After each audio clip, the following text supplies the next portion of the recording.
नाज़रीन, ब्रेक के बाद आपका खैर मकदम है और आप रमज़ान की खुसूसी नशरियात रमज़ान के रंग देख रहे हैं। टॉपिक बड़ा इंटरेस्टिंग है और बड़ा ज़रूरी है। हालात को देखते हुए, हमारे मुआशरे को देखते हुए खुशामद बहुत पसंद करने लग गए हैं हम।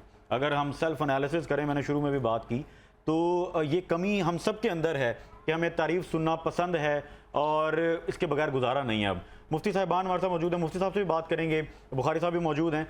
मुफ्ती साहब क्या कहेंगे, ये तारीफ़ को अल्फाज की इतनी ज़रूरत है या हमें सुनने का ये जो एक ज़ौक़ बन गया, हमारा शौक़ तो था ही, ज़ौक़ भी बन गया है, इसके बारे में क्या कहेंगे? इसमें दो चीज़ें हैं। जी हाँ। पहली चीज़ तो ये है कि हम जिसकी तारीफ़ कर रहे हैं उसमें हमारी सोच और फिक्र क्या है। ठीक है।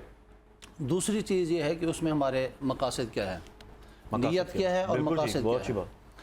अल्हम्दुलिल्लाह रब्बिल आलमीन, हाँ, तमाम तरह की तारीफ़ें अल्लाह रब्बुल इज़्ज़त के लिए है। बेशक। अब कोई अच्छा बोलता है, उसके अंदर ये अच्छाई तो है ना। बिल्कुल। अब जब आप उसकी ये तारीफ़ करेंगे तो इसका मतलब ये होगा कि आप अल्लाह रब्बुल इज़्ज़त की उसके ऊपर जो नेमत है, उस अल्लाह के नेमत का शुक्र अदा कर रहे हैं और उस अल्लाह की उस नेमत की तारीफ़ कर रहे हैं। बिल्कुल ठीक। एक सोच और फिक्र ये है, मैं आपकी तारीफ़ करता हूँ यार, अल्लाह ताला ने आपको गुफ्तगू का अमल का बड़ा खूबसूरत दिया है, और सोच और फिक्र ये है कि अल्लाह की इस नेमत पर शुक्र अदा करना। बिल्कुल ठीक है। दूसरी सोच ये है कि जनाब ये प्रोग्राम के एंकर हैं और इसमें मुझे जो है ये मज़ीद जो है वो टाइम देंगे। सही। तो दूसरी सोच ये है।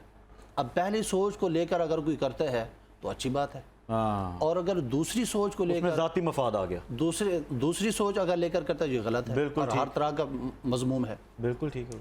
इसी तरह अल्लाह रब्बुल इज़्ज़त ने जिसके अंदर जो भी सलाहियत रखी है उसको आप इसी तनाजुर में देखते, सोचते, परखते और बात करते हैं तो ये अच्छा भी है करना, सही है, नीयत और फिक्र के मुताबिक, और बुरा भी है। अब ये हमारी नीयत और सोच और फिक्र के ऊपर है बहुत कि हम इसको किस अंदाज में। इंपॉर्टेंट कॉन्सेप्ट आपने क्लियर किया। बुखारी साहब, आपकी जानिब आऊँगा, यही सवाल है, क्योंकि सोशल मीडिया का दौर है तो वही मामला है कि हमने तारीफ़ें अपनी सुननी होती हैं, वरना हमें लगता है कि शायद हमारी तारीफ़ के काबिल ही नहीं थे हम, कोई पिक्चर पे भी कमेंट्स वगैरह ना आए ना ऐसे, तो हमें ये महसूस होने लगता है। क्या कहेंगे? बिल्कुल आपने सही फरमाया। देखें, हम जिस बीमारी के शिकार है ना, इसमें जिस तरह मुफ्ती साहब ने फरमाया इन्नमल आमालु बिन्नियात, नीयत के ऊपर दारोमदार है हर चीज़ का। देखें, एक आप तारीफ़ कर रहे हैं कि उसके अंदर जो बाकी जो सलाहियतें पाई जाती हैं, अल्लाह ने उसको सलाहियतों से नवाजा है, जिसके अंदर लिमिट है कि एक लिमिट तक कि उस वहाँ पता लग जाता है तारीफ करवाने वाले को भी, करने वाले को भी, कि मैं किस नहज के लिए कर रहा हूँ, किस मकसद के लिए कर रहा हूँ। वहाँ पे आपका ये मकसद जो है वो जांचा और उसको पड़ताल की जाएगी। दूसरी चीज़ है कि जो मैं पहले भी अर्ज कर रहा था कि खुद जो है तारीफ करवाई जाए। अब मिसाल के तौर पे जिस आप सोशल मीडिया की बात भी की, हम रोजाना अपनी पिक्चर्स अपलोड करते हैं, ठीक है। उसका मकसद क्या होता है कि सुबह उठने के सबसे पहले हम अपना मोबाइल निकालते हैं, नोटिफिकेशंस देखते हैं सोशल मीडिया इंजन्स की कि मेरी कहाँ पे सोशल मीडिया ऐप पे कितनी रेटिंग आई है, कितने लाइक्स हैं, कितने कमेंट्स हैं। देखिए, ये चीज़ जो है ये इससे दीन ने मना किया है। दीन ने मना इसलिए किया है कि इंसान में तकब्बुर आता है, अकड़ आती है। और आप देखें ये जो करते हैं ना, वो एक तो चले उनको वैलिडेशन उनको चाहिए होती है, अपार्ट फ्रॉम वैलिडेशन उनको ये होता है कि हम जरा दूसरों में शो ऑफ करें, और इससे अक्सर ऐसे होता है वो ईवल आई एंटिटी तो एग्जिस्ट करती है। अपार्ट फ्रॉम ईवल आई आप ये देखें कि वो लोगों के अंदर जो दूसरे हैं जो अफोर्ड नहीं कर सकते, कि इंफीरियरिटी कॉम्प्लेक्स जो होता है वो फील हो रहा है। बिल्कुल सही। देखिए, इसमें जो सबसे पहली बात है ना जो आपने बयान फरमाई, उसमें ये है कि दिखावे का कॉन्सेप्ट जो है आपके सामने आता है। उसमें ये कि आप अब देख लें कि रोजाना हम देखते हैं स्ट्रीक्स भेजनी है, एक दूसरे को रोजाना स्ट्रीक भेजनी, किस लिए भेजनी है, क्या फर्ज है स्ट्रीक भेजना? अच्छा, उसमें यह है कि आपने जो खाना है उसको आपने अपलोड करना है। वो जो आपने बात की, देखिए माशरती इस्तेसाल, आप देखें जिस दौर से आप गुजरे, बेरोजगारी और महंगाई का दौर है, आप रोजाना देखें, अल्लाह ने अगर आपको साहिब सरवत बनाया है तो आप उन चीज़ों से इज्तनाब करें कि जिससे दूसरों की दिल आज़ारी होती हो। आप थोड़ा सा अरसा पीछे चले, 20-30 साल पीछे चले जाएं, हमारे बड़े जब गोश्त लाया करते थे, फल फ्रूट लाया करते थे, तो उसको वो रैपर में लपेट के लाया करते, किसी को पता नहीं लगे, ठीक है। अब ये क्या है कि आपने हर खाने की स्ट्रीक भेजनी है एक दूसरे को, आपने उसका स्टेटस लगाना है, अगर नहीं लगाएंगे तो पता नहीं क्या क्या क़यामत बर्पा हो जाएगी। इसलिए हाँ, देखें, हाँ जी। और दूसरी बात ये है कि बदनजरी के हम शिकार हो रहे हैं। देखें, आप नई पास फरमाया कि जो बद नज़र है, जो ये एक जो सेहतमंद ऊँट जो है इसको हंडिया में और सेहतमंद इंसान उसको कब्र में पहुंचा देती है। नजर बात को बरकरार दिया हमने अपनी जो बड़ी खूबसूरत अपनी तरफ से पिक्चर सेल्फीज लगाते हैं, और बाज़ों का यकीनन बहुत सारे मामला के हम शिकार हो रहे हैं, हम नजर बद के भी शिकार हो रहे हैं, हम हसद के भी शिकार हो रहे हैं। तो इसलिए जो इस सारे सिनेरियो में ना बात यह है कि दीन हमें दरमियान का रास्ता दिखाया, इतदाल का। वकज़ालिक जअलनाकुम उम्मतन वसता, कि हमने आपको इतदाल की उम्मत बनाया, इफरात और तफरीद वाली नहीं बनाया। और ये ना जो शो ऑफ वगैरह इनसे हमने मना करना है। बिल्कुल ठीक हो गया। यही से गुफ्तगू का सिलसिला मजीद आगे बढ़ाएंगे। आज हम खुशामद के हवाले से बात कर रहे हैं, जो कि हमारे माशरे में बड़ा ज़रूरी एक फैक्टर बन चुका है कि खुशामद करनी पड़ती है, मुंह पे तारीफ़ करनी पड़ती है, जिसके बारे में सरकार दो आलम सरदार दो आलम सल्लल्लाहु अलैहि वसल्लम फरमाते हैं कि जिसका मफहूम है कि तुम आपस में एक दूसरे के साथ मुंह पर तारीफ़ करने से बचो, क्योंकि ये तारीफ़ करना ज़िबा करने के बराबर है। अल्लाह अकबर, हमें इस चीज़ का ख्याल भी रखना है। मगर हमने तो अपने बुज़ुर्गों से ये सीखा और देखा कि तनकीद जो करता है, हम जो अपने होते हैं ना, वो तनकीद करते हैं, तनकीद बराए तामीर जिसको कहते हैं। तो हमने तो ये देखा, लेकिन अब माशरा बदल चुका है, अब मामला बदल चुका है।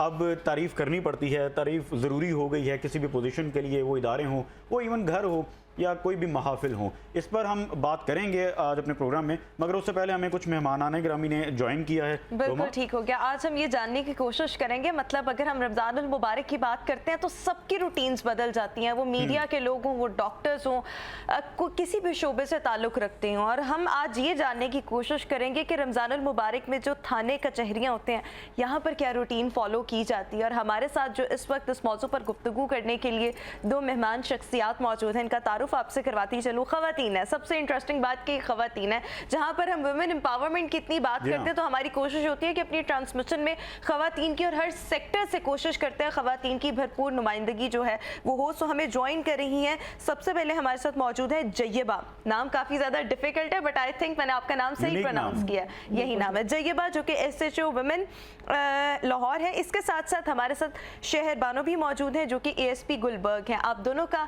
शुक्रिया अदा करती हूँ। Welcome to Iftar transmission. सबसे पहले जय्यबा, मैं आपसे ये सवाल करना चाहूँगी कि रमज़ानुल मुबारक में आप लोगों के औकाते कार आजकल क्या हैं, और जब आप लोग अपने काम पर जाते हैं तो वहाँ पर क्या क्या रूटीन है जो फॉलो की जा रही है आप लोगों की तरफ से? जो रमज़ान के हवाले से हमारे टाइमिंग्स हैं, हमारी सेम टाइमिंग है जो हमारी पहले टाइमिंग थी, रमज़ान में भी हमारी वही टाइमिंग है। No relaxation. बिल्कुल, बल्कि रमज़ान में हमारी ड्यूटी ज़्यादा टफ हो गई है। जो हम मसाजिद की ड्यूटीज़ हैं, जो बाकी की लॉ एंड ऑर्डर ड्यूटीज़ हैं, उसके हवाले से भी सारा ख्याल रखना पड़ता है।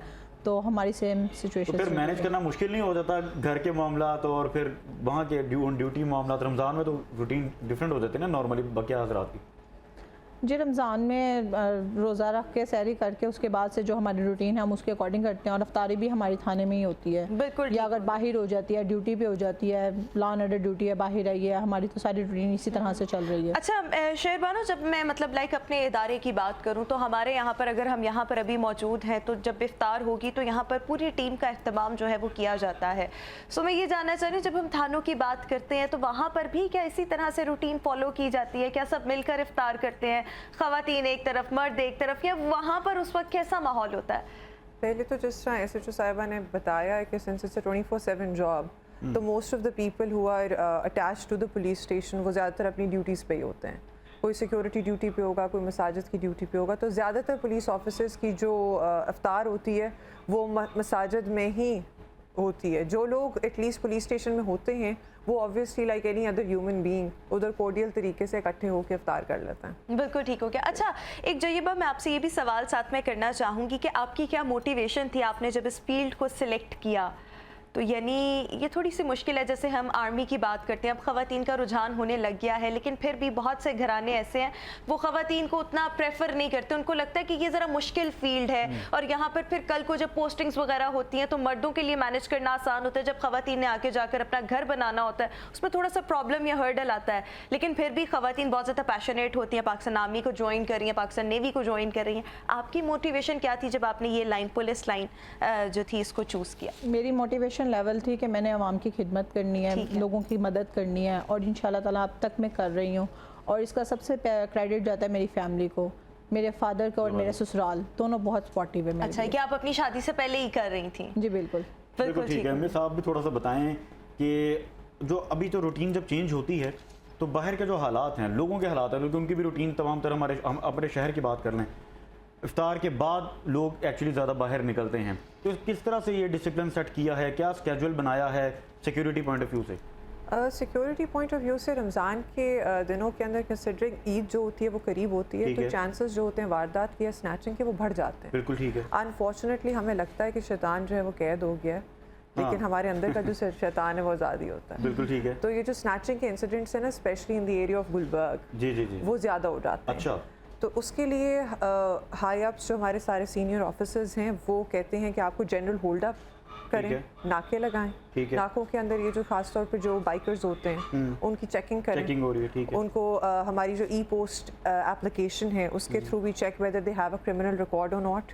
है। दूसरा ये कि जो बाइक जिसके ऊपर ये लोग ट्रैवल कर रहे हैं वो चोरी की तो नहीं है, वो रजिस्टर्ड है या नहीं है। तो इस तरह हम लोग मैनेज कर लेते हैं as far as security is concern, जहाँ स्ट्रीट क्राइम का ताल्लुक है। अच्छा। उसके अलावा दूसरा भी एक एस्पेक्ट है सिक्योरिटी का, वो आ जाता है आपका मसाजिद की ड्यूटी से रिलेटेड, तरावी की जब नमाज़ पढ़ी जाती है उसकी सिक्योरिटी से रिलेटेड, फजर की ड्यूटी से रिलेटेड। तो हम लोग फिर जो थाने की नफरी है उसकी डिप्लॉयमेंट यहाँ करते हैं। ठीक है। तो इधर मैं एक मैसेज भी देना चाहूँगी आपके प्रोग्राम के थ्रू कि जो आपकी मस्जिद के बाहर या इमाम बारगाह के बाहर या नाके के ऊपर खड़ा वो जो कांस्टेबल है वो आपकी सेफ्टी के लिए हमने खड़ा किया है। ठीक है। तो जब रोज़ा खुले या फिर अफ्तारी का वक्त आए तो आप उसका भी ख्याल रखें कि वो जो शख्स है वो 12-12 घंटे ड्यूटी कर रहा है और वो अपनी फैमिली से दूर होकर ड्यूटी कर रहा है। बिल्कुल बिल्कुल, ये बड़ा अच्छा मैसेज है। और नाज़रीन, हमें बिल्कुल एहसास और ख्याल ये करना है, जो हमारे सिक्योरिटी इदारे हैं वो हमारे लिए ही ये काम कर रहे होते हैं। और रमज़ान हो, बारिशें हो, तूफ़ान हो, वो हमेशा हम देखते हैं कि सड़कों पर हमारी खिदमत के लिए वो मौजूद होते हैं। आपका बहुत शुक्रिया, आपने प्रोग्राम में शिरकत की और रिप्रेजेंट किया अपने इदारे को। और ख़ास तौर पर हम अपने इस प्रोग्राम के ज़रिए आपको और आपकी पूरी टीम को अप्रिशिएट भी करते हैं इसमें कि आप बड़ा बेहतरीन काम कर रहे हैं।